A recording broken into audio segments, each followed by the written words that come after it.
eu vejo o futuro. Olho para frente, vejo o meu país. Vejo esta nação crescendo e esta universidade contribuindo decisivamente para promover a saúde física e mental de um povo bom, de um povo cordial, de um povo que merece.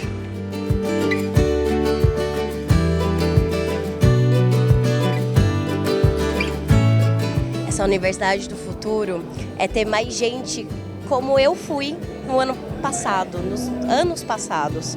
Eu vim de escola pública e eu quero que essa universidade seja feita de pessoas sonhadoras e pessoas que transformam as vidas das famílias, que transformam o processo de aprendizagem diferente que a Unicamp pode proporcionar. A Unicamp do Futuro é feito de jovenzinhos sonhadores.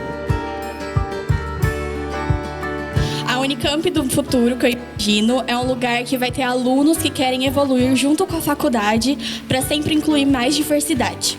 A Unicamp que eu quero para o futuro é a que se renova, é a que mantém a sua essência, é a que ouve e com todas essas visões constrói junto a consciência de uma nova vida vigente de uma sociedade consciente.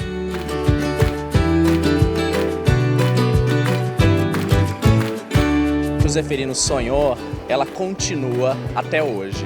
É uma Unicamp que se consolidou principalmente por trazer inovação e formação humana para os estudantes, para os professores e também para a comunidade, que é o que a gente mais precisa nesse momento de construção de um país mais justo e igualitário.